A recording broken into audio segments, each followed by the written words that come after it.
Welcome to கண்ணாடி powered by அரசன் soaps மற்றும் ஸ்ரீகுமரன் தங்க மாளிகை. டென்மார்க் நாட்டை சேர்ந்த டேவிட் சாந்தகுமாருக்கும் சென்னை மணலியில் பழைய ஓட்டு வீட்டுக்குள் தனிமையில் இருந்த தனலட்சுமி அம்மாவுக்கும் இடையில் நடந்த 40 வருட போராட்டம் நிகழ்ச்சியோடு முடிந்திருக்கிறது. அன்பினால் பாசத்தினால் வெளிவரும் அழுகை விலைமதிக்க முடியாதது. அந்த வீடெங்கும் ஆனந்த அழுகை நிரம்பியிருந்தது. டென்மார்க் நாட்டை சேர்ந்த டேவிட் சாந்தகுமார் தமிழகத்திலிருந்து தத்துக் கொடுக்கப்பட்டவர். 1.5 வயதில் தத்துக் கொடுக்கப்பட்டவர் டென்மார்க்கில் நீல்சன் ஜூட் நீல்சன் தம்பதிக்கு மகனாக வளர்ந்தார். சிறு வயதிலேயே தன் தோற்றம் அம்மா அப்பாவை விடவும் சுற்றியிருக்கும் பிள்ளைகளை விடவும் வேறு மாதிரி இருக்க தன்னை பற்றி வளர்ப்பு பெற்றோரிடம் கேட்கத் தொடங்கியிருக்கிறார். டேவிடின் தொடர் கேள்விகளால் உண்மையை சொல்லியிருக்கிறார்கள் வளர்ப்பு பெற்றோர்கள். 5 வயது குழந்தையாக இருக்கும்போது உண்மையை தெரிந்து கொண்ட டேவிடுக்கு அதன் பிறகு நினைவெல்லாம் இந்தியாவை பற்றிதான். வயதும் பொருளாதார சூழ்நிலையும் தடுத்துவிட ஆசைகளோடு நாட்களை கடத்தியிருக்கிறார். நன்றாக படித்து பெரிய ஸ்டாக் மார்க்கெட்டில் வேலைக்கும் சேர்ந்திருக்கிறார். கொஞ்சம் பணம் சம்பாதித்ததும் அவரின் கனவுகளை தேடி, பூர்வீகம் தேடி, தான் யார் என்பதை தேடி இந்தியா வரத் தொடங்கினார். 2013 தன் காதலி ஸ்டின் ஜுல்லுடன் தமிழகம் வந்த டேவிடிற்கு அவர் நினைத்தது போல் அம்மாவை கண்டுபிடிப்பது எளிதாக இருக்கவில்லை. 2 வாரங்கள் தேடி அலைந்து அம்மா பற்றி எந்த தகவலும் கிடைக்காமல் திரும்பி போயிருக்கிறார். இதன் பின்னர்தான் டேவிடிற்கு பூனேயில் தொண்டு நிறுவனம் நடத்தி வரும் அஞ்சலி பவார் மற்றும் அருணின் தொடர்பு கிடைத்திருக்கிறது. அவர்கள் டேவிடிற்கு உதவ முன் வந்திருக்கிறார்கள். அதன் பின் ஒவ்வொன்றாய் கண்டுபிடித்திருக்கின்றனர். முதல்ல நாங்கள் எங்ககிட்ட இருந்த ஆதாரங்களான அடாப்டேஷன் பேப்பரை வச்சு தான் நாங்கள் செக் பண்ணோம். அதில் இருக்கிற டீட்டெயில்ஸை வச்சு ஏஜென்சியில் தேடணும். ஆனால் இப்போது அந்த ஏஜென்சியில் யாருமே இல்லை. ட்ராவல்ஸில் உள்ளவங்க தான் அங்கே தங்கியிருக்காங்க. பாஸ்டர் ஜார்ஜியும் அவரோட ஃபேமிலியும் கண்டுபிடிக்கவே முடியல. முதலில் டேவிட் தத்துக் கொடுக்கப்பட்ட பல்லாவரத்தில் இயங்கி வரும் தொண்டு நிறுவனத்திற்கு சென்று விசாரித்திருக்கின்றனர். தொண்டு நிறுவனத்தை நடத்தி வந்த ஃபாதர் மறைந்துவிட அவரின் மனைவி டேவிடின் அம்மா தனலட்சுமி பற்றி நிறைய விஷயங்களை சொல்லியிருக்கிறார். அவர்தான் தனலட்சுமியின் புகைப்படத்தை தேடி கொடுத்து உதவியிருக்கிறார். அந்த பழைய புகைப்படம் டேவிட் தத்துக் கொடுப்பதற்கு சில நாட்கள் முன் எடுக்கப்பட்டது. அதில் தனலட்சுமியும் டேவிடின் அண்ணன் ராஜனும் 1.5 வயது டேவிடும் இருந்தனர். அந்த போட்டோவை வைத்துக்கொண்டும் ஃபாதர் மனைவி கொடுத்த தகவலின் அடிப்படையிலும் தேட ஆரம்பித்திருக்கின்றனர். இதற்காக மேலும் 2 முறை இந்தியா வந்திருக்கிறார் டேவிட். ஒவ்வொரு முறையும் இதற்காக கஷ்டப்பட்டு பணம் சேர்த்தே வந்திருக்கிறார். 3வது முறை வந்தவர் பிறப்பு சான்றிதழ்களில் இருந்ததுபடி வண்ணாரப்பேட்டையில் இருக்கும் முகவரியில் சென்று பார்த்திருக்கிறார். அங்கு இருந்த கோவிந்தராஜ் என்பவர் மட்டும் டேவிடின் பெற்றோர் பற்றி சொல்லியிருக்கிறார். இங்கே தான் இருந்தாங்க, எனக்கு நல்லா தெரியும். ஆனால் இந்த அம்மா ஃபோட்டோ காட்டியிருந்து எப்போ காட்டிகிட்டு இருப்பேன் திருவத்தூர்ன்ட்டு. அப்புறமா நான் எண்ணூர் வரைக்கும் போனேன். எண்ணூரில் தாழங்குப்பம் வரைக்கும், அங்கே கிடைக்கல. பக்கத்து போனோம், அங்கேயும் கிடைக்கல. கோவிந்தராஜோடு சேர்ந்து அந்த பகுதியில் தனலட்சுமியை தேடி பார்த்திருக்கின்றனர். ஆனால் எந்த தகவலும் இல்லை. 3வது முறையும் ஏமாற்றத்தோடே டென்மார்க் திரும்பியிருக்கிறார் டேவிட். ஆனால் ஒரு குடும்பம் இருந்திருக்கிறது என்ற நம்பிக்கை அங்குதான் ஏற்பட்டிருக்கிறது. We sat here for almost 1.5 hours. நாங்கள் அங்கே ஒரு 1.5 மணி நேரமாக வெயிட் பண்ணிட்டு இருந்தோம். அப்போது கோவிந்தராஜ் சொன்னாங்க, இங்கே மேல் வீட்டில் தான் தனலட்சுமி கலியமூர்த்தி 2 பேருமே இருந்ததா சொன்னாங்க. அவங்க எப்போ பார்த்தா சண்டை போட்டே இருப்பாங்கன்னு, அவங்க கூட அவங்க குழந்தைங்க இருந்ததாகவும் அவங்க சொன்னாங்க. நாங்கள் அக்கம் பக்கத்தில் விசாரித்தோம். ஏன்னா அவங்க சொல்கிற விஷயம் பொய்யா இருக்கக்கூடாது அப்படின்றதுக்காக ஃபுல்லாக செக் பண்ணிவிட்டு அப்புறம் தான் நாங்கள் கன்ஃபார்ம் பண்ணிக்கிட்டோம். டென்மார்க் சென்ற டேவிடிற்கு அங்கு அவரின் காதலியோடு திருமணம் முடித்து 2 குழந்தைகளும் பிறந்திருக்கிறது. இடைப்பட்ட காலத்தில் இந்தியாவில் தத்துக் கொடுக்கப்பட்ட தகவலை வைத்துக்கொண்டு டென்மார்க்கில் இருந்த தன் அண்ணன் ராஜனையும் கண்டுபிடித்திருக்கிறார் டேவிட். ராஜன் டென்மார்க்கில் விவசாயம் செய்து கொண்டிருக்கிறார். அண்ணனை கண்டுபிடித்து விட்டாலும் டேவிடின் மனம் சாந்தப்படவில்லை. எப்படியாவது தாயை தேடி கண்டுபிடித்து விட வேண்டும் என்ற தீராத ஆசை அடங்கவே இல்லை. அது தன்னை பெற்ற அம்மா யார் என்று கண்டுபிடித்து விட வேண்டும் என்ற ஆர்வத்தினால் மட்டும் எழுந்ததல்ல. தன் பிள்ளைகளின் முன்னோர்களின் இரத்த உறவு பற்றி எந்த தொடர்பும் இல்லாமல் போய்விடுமோ என்ற பயமும் தான். இதனால்தான் கடந்த மாதம் மீண்டும் 4வது முறையாக தாயை தேடி வந்திருக்கிறார் டேவிட். டேவிடின் அம்மா தனலட்சுமிக்கு பூர்வீகம் சென்னை. ஆனால் அவரை திருமணம் செய்து கொடுத்தது தஞ்சாவூரில் இருந்த அம்மாப்பேட்டை. அந்த முகவரி கிடைக்கவே அம்மாப்பேட்டை முகவரியிலும் சென்று தேடி பார்த்தார்கள். ஆனால் அங்கு இடிந்த வீடுதான் இருந்தது. யாருக்கும் கலியமூர்த்தி தனலட்சுமி பற்றி தெரியவே இல்லை. 2 months ago, where we were searching for my mother. 2 மாதத்துக்கு முன்னாடி செப்டம்பர் மாதம் And after என் அம்மாவை தஞ்சாவூரில் ஒரு 5-6 நாள் தேடிட்டு டென்மார்க் போயிட்டேன். and on தஞ்சாவூரில் என் அம்மா இருப்பாங்கிற நம்பிக்கையில் தான் தேடினேன். ஆனால் got to the point where அங்கே அம்மா இல்லை. accepted that we most இந்த likely never ever உண்மையை be able to find என்னால் ஏற்றுக்க முடியல. my mother. And I kind of accepted that. விரக்தியோடுதான் டென்மார்க் திரும்பினார் டேவிட். இத்துடன் அம்மாவை தேடுவதை விட்டுவிடலாம் என நினைத்திருக்கிறார். Me, Arun and David were talking. நான் அருண் டேவிட் நாங்கள் 3 பேரும் பேசிகிட்டு இருந்தோம். அப்போது டேவிட் சொன்னார் நம்ம இதெல்லாம் கைவிட்டுறலாம் அப்படின்னு சொல்லிட்டு. ஆனால் நானும் அருணும் வந்து ரொம்பவே நம்பினோம். ஏன்னா அப்போ இந்த விஷயம் அவ்வளோவா ஸ்ப்ரெட் ஆகலை அப்படின்றனால. We should wait because it's not yet spread everywhere. 4வது முறை திரும்பிச் செல்லும்போது சோர்வாகவே சென்றார் டேவிட். இந்த சமயத்தில் டேவிட் சாந்தகுமார் பற்றியும் அவர் தாயை தேடுவது பற்றியுமான செய்திகள் நிறைய சேனல்களிலும் பத்திரிகைகளிலும் வெளிவந்தது. அதேபோல் நமது கண்ணாடி நிகழ்ச்சியிலும் முழு விவரமாக வெளிவந்தது. அந்த நிகழ்ச்சி பார்த்து பலர் நம் சேனலுக்கு தொடர்பு கொண்டனர். இவர் எங்கள் பிள்ளை என்று சொன்னார்கள். ஆனால் அவர்கள் சொல்லிய விவரம் தவறாக இருந்தது. இந்த நிலையில்தான் தனலட்சுமியின் மாமா எங்களை தொடர்பு கொண்டார். அவர் சொல்லிய தகவல்கள்தான் உண்மையாக இருந்தது. I cross-checked everything that is. நான் இவங்க தான் டேவிட்டோட ஃபேமிலியான்னு தெரிஞ்சுக்கிறதுக்கு நிறைய கிராஸ் கொஷின்ஸ் கேட்டேன். அது எல்லாத்துக்கும் அவங்க ஆன்சர் பண்ணதுக்கு அப்புறம் தான் நான் கன்ஃபார்ம் பண்ணிக்கிட்டேன். ஏன்னா லாஸ்ட் மினிட்ல எந்த தப்பும் நடந்துடக்கூடாதுன்னு சொல்லிட்டு நான் ரொம்ப கான்ஃபிடென்ட்டாக இருந்தேன். அதுக்கப்புறமேட்டு நான் டேவிட்டோட அம்மா தனலட்சுமி அப்புறம் அவங்க ஃபேமிலி எல்லாத்தோட ஃபேஸையும் வீடியோ கால் மூலிமா கனெக்ட் பண்ணி பார்த்தேன். அந்த டைமில் தான் அருண் வந்து டேவிட்ட இந்த மாதிரி அவங்க அம்மாவும் ஃபேமிலியும் கிடச்சிட்டதா சொன்னான். அப்போ வந்து டேவிட் ரொம்ப சந்தோஷப்பட்டார். அடுத்த நாள் காலையில் டேவிட்டையும் அவங்க அம்மாவே வீடியோ கால் மூலயமா கனெக்ட் பண்ணி நான் அதை பேச வச்சேன். டேவிடின் தாய் தனலட்சுமி டேவிட் தேடிச் சென்ற வண்ணாரப்பேட்டைக்கு கொஞ்ச தொலைவில் தான் இருந்திருக்கிறார். டேவிட் அம்மாவை தேடி அலைந்தது போல 41 வருடங்களாக தன் பிள்ளைகளுக்காக ஏங்கிக் கொண்டிருந்திருக்கிறார் தனலட்சுமி. சிறுவயதின் கஷ்டத்தினாலும் கணவர் செய்த ஏமாற்றுதலினாலும் குழந்தைகளை தத்துக் கொடுத்து அனுப்பியவர். அதன்பின் வாழ்க்கையில் நிறைய கஷ்டங்களை அனுபவித்திருக்கிறார். கடைசி பையனோடுதான் தனிமையில் வளர்ந்திருக்கிறார். வேதனையிலே வாழ்க்கையை கழித்தவருக்கு மகன் பற்றி கிடைத்த தகவல் நம்பவே முடியவில்லை. டேவிடோடு வீடியோ கால் செய்து பேச வைத்தனர். பேசவே முடியாமல் அழுது கொண்டே இருந்தார் தனலட்சுமி. மம்மி பேசுகிறேன், இவ்வளோ வருஷம் பிறந்து பார்த்தது சந்தோஷமாக இருக்குமா? Happy, very very happy. நான் எல்லாம் ரொம்ப சந்தோஷத்துலேயே எனக்கு என்ன பேசுறது தெரியல.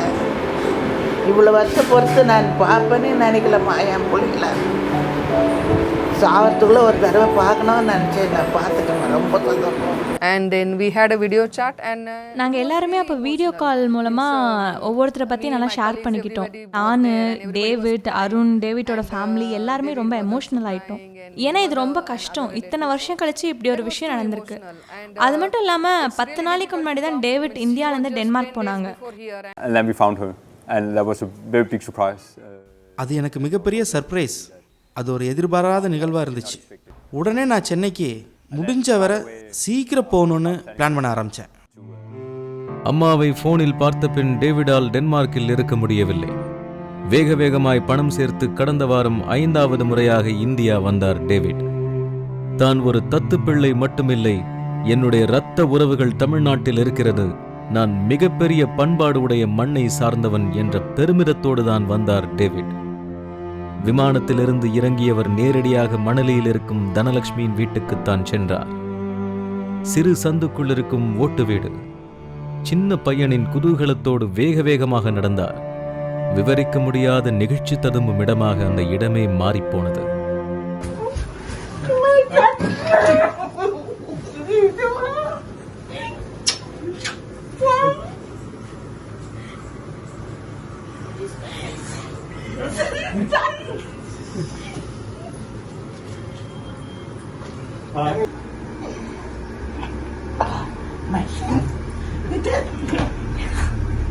It's good to see you. Good luck. Yeah, it's good to see you. Thank you, madam. Thank you. அழுகை, மகிழ்ச்சி, துக்கம், சிரிப்பு, பெருமிதம், பூரிப்பு என தமிழனின் அத்தனை உணர்ச்சிகளும் அங்கு கொட்டத் தொடங்கியிருக்கிறது. கட்டிய மகனை விடவே இல்லை தனலட்சுமி. குற்ற உணர்ச்சியில் மன்னிப்பும் 40 வருடங்களுக்கு பின் மகனை பார்த்துவிட்டேன் என்கிற பரிதவிப்பும் அவரை பற்றிக் கொண்டது. அம்மாவின் அரவணைப்பில் சிறு குழந்தையாக மாறிப்போனார் David. Chennai airport at 8 o'clock and at 1 o'clock. மதியம் 1 மணிக்கு எங்கள் அம்மா வீட்டுக்கு வந்தேன். எங்கள் அம்மாவை முறையாக பார்த்ததும் நான் ரொம்ப எமோஷன் ஆகிட்டேன். என் 7 வருஷ தேடலுக்கு பதில் கிடச்சிருச்சு. எங்கள் அம்மாவை பார்த்தது, பேசினது எல்லாம் எனக்கு ரொம்ப ஆறுதலாக இருந்துச்சு. நான் 1 வயசில் நடந்த கதைகளெல்லாம் சொல்ல எனக்கு ஒருத்தங்க கிடச்சிட்டாங்க. ஏன்னா டென்மார்க்கில் உள்ள யாராலும் அந்த கதைகளை சொல்ல முடியாது. சொல்ல பேசக்கூட முடியலங்க என்னால். நான் நினச்சி கூட பார்க்கல இந்த மாதிரி 40 வருஷம் பொறுத்து என் பிள்ளை கூட இப்படி நான் உக்காந்துருப்பேன், இப்படி சொல்லிட்டு விட்டுவேன் நான் நினைக்கல. தான் தவறவிட்ட குழந்தை இனி தப்பிவிடக்கூடாது என்ற ஏக்கமோ தெரியவில்லை. டேவிடை அவர் விடவே இல்லை. அவர் கையை பிடித்துக் கொள்கிறார், கன்னத்தை தடவுகிறார், கட்டிப்பிடித்துக் கொள்கிறார். டேவிடை விட்டு பிரியவே இல்லை. நடக்க முடியாமல் தத்தி தத்தி நடந்து தன் மகன் வந்துவிட்டான் என்று அந்த தெருவெல்லாம் சொல்லி நெகிழ்ந்திருக்கிறார். டேவிடை கூட்டி போயும் காட்டியிருக்கிறார். அதன் பின் 3 நாட்கள் மகனோடே இருந்தார் தனலட்சுமி.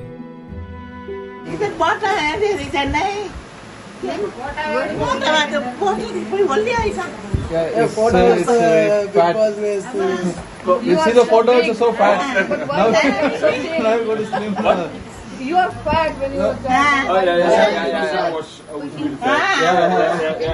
தனலட்சுமியின் கடைசி பையன் சென்னை கோயம்பேட்டில் வேலை செய்கிறார். அவருக்கு 2 பிள்ளைகள். ஒற்றை பையனாகவே வாழ்ந்து வந்தவர் தனக்கு அண்ணன் இருக்கிறார் என்பதில் பூரித்து போகிறார். தனியாக போய் மறைவாக அழுகிறார்.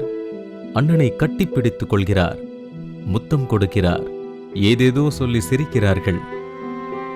டேவிடை தன் சொந்தக்காரர்கள் வீட்டுக்கெல்லாம் கூட்டி போகிறார். டேவிட் தமிழ்நாட்டில் இருந்த 3 நாட்கள் அவர் 20 வீடுகளுக்கு மேல் சென்றார். மாமா வீடு, சித்தி வீடு, தம்பி வீடு என்று சுற்றி கொண்டே இருந்தார். அலுத்துக் கொள்ளவே இல்லை. ஒவ்வொரு இடத்திலும் அவருக்கு ஊட்டி ஊட்டி விட்டார்கள். எல்லாவற்றுக்கும் சிரிப்புதான் அவர் முகமெங்கும். எல்லா வீட்டுலேயும் சொந்தக்காரையும் நான் கூட்டிக்கிட்டு போய் காட்டினேன். இப்போ அவங்க இருக்கிற அடுத்த முறை தான் எல்லாரும் வரன்னு இருக்காங்க. அப்போ இன்னும் கொஞ்சம் நல்லபடியாக எல்லாமே ரிலாக்ஸாக இருந்து நல்லா இருக்கணும்னு நினைக்கிறேங்க. இப்போ பேசுகிறேன் சொல்கிறேன், என்னால் முடியலைங்க பேச. துக்கம் அப்படியே தொண்டை அடைக்குதுங்க எனக்கு. என் புள்ள இருக்கிற சந்தோஷத்தில் என்னால் ஒன்றுமே பேச முடியும்.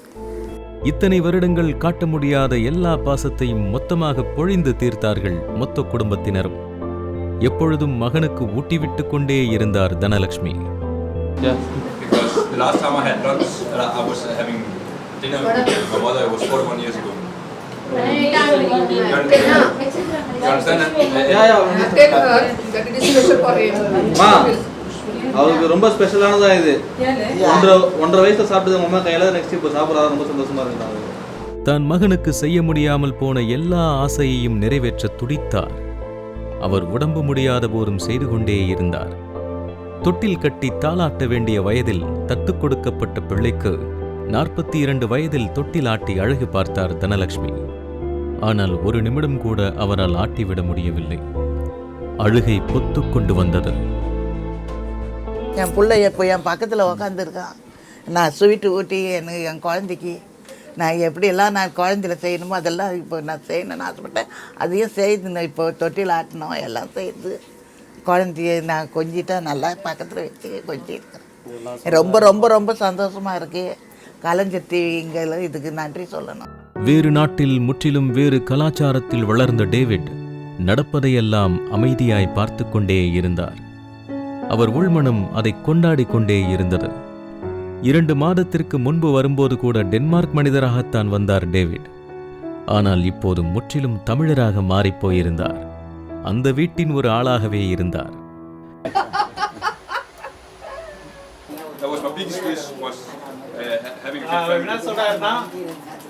டென்மார்க்ல வந்து அவர் தனியா தான் வாழ்ந்தாராம். அவருக்கு யாரும் பிரதர்ஸ் அதெல்லாம் இல்லையா, அப்படியே வாழ்ந்தாரு. ஆனா எனக்கு இவ்வளவு பெரிய ஃபேமிலி இருக்குன்றது தமிழ் உணவுகளையே சமைத்து கொடுத்தார்கள் சொந்தக்காரர்கள். 40 வருடங்கள் அவர் அறிந்திராத எல்லா விஷயங்களையும் அவருக்கு செய்துவிட ஆசை எல்லோருக்கும். எல்லா வீட்டிலும் கூட்டம் கூட்டமாக இருந்தார்கள். No, you can do the way you want. I'm not that flexible. You show how you sit. தன் உறவுகளை, தன் அம்மாவை, தம்பியை கண்டுபிடிக்க உதவிய ஒவ்வொருவருக்கும் நன்றி சொல்லிவிட்டு வந்தார்கள் அந்த மொத்த குடும்பம். நொடிக்கொரு முறை நம் கண்ணாடி நிகழ்ச்சிக்கும் நன்றி சொல்லிக் கொண்டே இருந்தார்கள். எல்லா இடத்திலும் பையனை விட்டு விலகவே இல்லை தனலட்சுமி. மொழி தெரியாத அந்த அம்மா பையனும் ஒரு பாச மொழியில் பேசிக்கொண்டார்கள். அவர்களுக்குள் நீண்ட காலம் வாழ்ந்த ஒரு பந்தம் நிலவியது. சொந்தக்காரர்களிடமெல்லாம் புரியாத பாஷையிலேயே நலம் விசாரித்தார் டேவிட். சித்தி பையன்களிடம் இருக்கும் தன் சாயலை தொட்டு தொட்டு பார்த்து கொண்டார் சாந்தகுமார். தங்கள் வீட்டு பையனுக்கு திருஷ்டி விழுந்துவிடக் கூடாது என்று சுத்தி சுத்தி போட்டார்கள் உறவுக்காரர்கள். ஆனால் தனலட்சுமியிடம் சொந்தக்காரர்கள் மேல் பாசம் இருப்பது போலவே கோபமும் இருந்தது. எதுவுமே சாப்பிட மாட்டாங்க, பொரி உடச்சி கடலை அது மாதிரி தான் நான் கொடுப்பேன். வெல்லம் தண்ணி காப்பி தூள் போட்டு காய்ச்சி அதுதான் கொடுப்பேன். 1.5 வயசு. அந்த குழந்தைங்களுக்கு பக்கத்து வீட்டில் எப்போ கஞ்சி தண்ணி கொடுப்பாங்களோன்னு காத்துக்கிட்டு இன்னைக்கு எனக்கு இந்த சொந்தக்காரர் கூட யாரும் என்ன கவனிக்கலையே. இன்னைக்கு எல்லாரும் நான் பார்த்தேன் இல்லைங்க, நான் நினைக்கவே முடியல, சொல்ல முடியலங்க என்னால். அன்னைக்கு இந்த சொந்தக்காரி தான் என் பிள்ளைங்களெல்லாம் நான் அனுப்பி இருக்க மாட்டேன். யாருமே பார்க்கறதுக்கு இல்லைங்க. தனலட்சுமியின் கோபத்தில் நியாயம் இருப்பதாகவே எல்லோரும் உணர்ந்தார்கள். அதனால் யாரும் எதுவும் சொல்லவில்லை. அவர் பேசட்டும் என்றே விட்டுவிட்டார்கள். அவர் அழுகையின் அர்த்தத்தை மொழியை தாண்டி புரிந்து கொண்டார் டேவிட். அன்னைக்கு இருந்த நிலைமையை நான் சொல்லி தான் ஆகணும். வீட்டு வேலை செய்ய போகிறதுக்கு இல்லைங்க. இந்த குழந்தைய கயிறில் கட்டி போட்டு போவாங்க, விட்டுட்டு கயிறில் கட்டி போட்டு போவேன். அந்த பையனை ஒரு பக்கம் கயிறில் கட்டிட்டு போவேன். யாருமே பார்க்கறதுக்கு ஆள் கிடையாது. ஆனால் இருந்தாங்க எங்கள் சொந்தக்காரர் நிறைய தான். ஆனால் அவங்கவுங்க சூழ்நிலை அவங்கவுங்க அப்படி இப்படி இருந்தாங்க. தனலட்சுமி கண்டிப்புடன் பேசியது போலவே தனலட்சுமியிடமும் சில கண்டிஷன்கள் போடப்பட்டது. அதை ஒரு பொருட்டாகவே நினைக்கவில்லை. மகன் கிடைத்ததே அவருக்கு பேரானந்தம். இப்போ எல்லாரும் உங்களாண்ட சொல்றாங்க, நீங்க தான் பிள்ளைய கண்டுபிடிச்சிட்டீங்களா, நீங்க டென்மார்க் போக வேண்டியதானே, அங்கேயே தங்கிக்க வேண்டியதானே, அப்படின்னு எல்லாரும் சொல்லுவாங்க. உங்களை சுற்றி உள்ளவங்க சொல்லுவாங்க. அதுக்கெல்லாம் உங்களுடைய மைண்டை மாற்றிக்காதீங்க. இது கொண்டு போகிறது அவ்வளோ ஈஸியான காரியம் இல்லை. ஃபஸ்ட்டு அவர் இந்த இதில் பார்க்கணும், இந்த ஃபேமிலியில் ஒரு மெம்பருன்றது தான் ஆயிருக்கு. இவருக்குன்னு அம்மா அப்பா எல்லாமே அங்கே இருக்கிறாங்க. இம்மிடியேட்டாக அவங்களுடைய இதில் இருந்து பிரிச்சுட்டு வந்துட முடியாது. பசங்க கிடைச்சதே எனக்கு நினைச்சே பார்க்க முடியல. கிடைச்சி அவங்க நல்லா இருந்தா எனக்கு அதே ஹவுஸ் நல்லா After 40 years, I feel my child. This is the big wish. I don't need any other. நான் எப்பயும் போலவே அதெல்லாம் விரும்பலப்பா நானே. சைகை மொழியிலேயே தன் மூத்த மகனை பற்றி விசாரித்தார் தனலட்சுமி. டென்மார்க்கில் விவசாயம் செய்யும் அவரால் உடனடியாக வர முடியவில்லை. அடுத்த முறை நிறைய பணம் சேர்த்து ஒன்றாக வருவோம் என சொல்லியிருக்கிறார் David. That is what he was missing in his whole life of 41 years and everything. டேவிட்டோட வாழ்க்கையில் இது எல்லாத்தையும் தான் கடந்த 41 வருஷமாக தொலைச்சிட்டு தேடிட்டு இருந்தாங்க. அது மட்டும் இல்லாமல் அவங்க அண்ணனையும் அவர் கண்டுபிடிச்சிட்டாங்க. அவங்க அண்ணன் வரத்துக்கு கொஞ்சம் நிறைய ரூல்ஸ் அண்ட் ரெகுலேஷன்ஸ் இருந்தது. ஸோ சீக்கிரமாகவே டேவிட் அவங்களோட அண்ணா, அவரோட குழந்தைங்க, அவரோட மனைவி, அவரோட வளர்ப்பு அம்மானு எல்லோரோடையும் இங்கே வருவார். இப்போ அவருக்கு புதிய குடும்பம், புதிய வாழ்வு, புதிய இடம் எல்லாமே கிடைச்சிருக்கு. எனக்கு ரொம்ப சந்தோஷமாக இருக்குது. 2 நாள் மகிழ்ச்சியின் உச்சத்தில் இருந்த அந்த குடும்பம் டேவிட் டென்மார்க் கிளம்ப வேண்டிய நேரம் வந்ததும் சோகத்தில் மூழ்கியது. எல்லோர் முகத்திலும் சிரிப்பு இருந்தாலும் உள்ளுக்குள்ளேயே அழுது கொண்டார்கள். ஒவ்வொருவராய் கட்டிப்பிடித்து விடைபெற்றார் டேவிட். 3 நாளில் குடும்பத்தில் அனைவரையும் அடையாளம் கண்டிருந்தார் டேவிட். என்ன இருந்தாலும் ஒரு ரத்தம் அல்லவா? I will tell my mother I will say goodbye to her the last. She will be the last one I will say goodbye to. So she don't. எல்லாருக்கும் டாடா பாய்னு சொல்றாங்க. உங்களை பார்த்து உங்க புள்ள சொல்றது ரொம்ப வருத்தப்படுறாரு. போயிட்டு வரேன்னு சொல்றது ரொம்ப வருத்தப்படுறாரு. நோய் நொடி இல்லாம நல்லா இருக்கு. விமானத்திற்கான நேரம் நெருங்கிக் கொண்டிருந்த போதும் அவரால் அந்த இடத்தை விட்டு போக முடியவில்லை. தம்பி கையையும் அண்ணன் கையையும் பற்றிக்கொண்டே நடந்தார் டேவிட். பெரும் உறவு விட்டுவிட்டு போவதை அவர்களால் தாங்கிக் கொள்ளவே முடியவில்லை. எல்லோர் கண்களிலும் கண்ணீர் ததும்பிக் கொண்டே இருந்தது.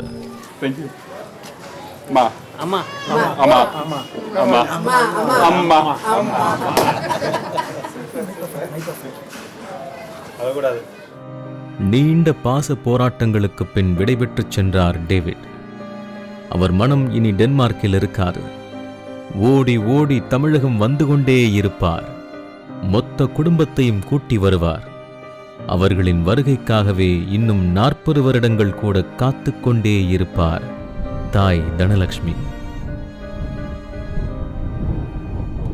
மீண்டும் சந்திப்போம். இது கண்ணாடி, பவர்ட் பை அரசன் சோப்ஸ் மற்றும் ஸ்ரீகுமரன் தங்க மாளிகை.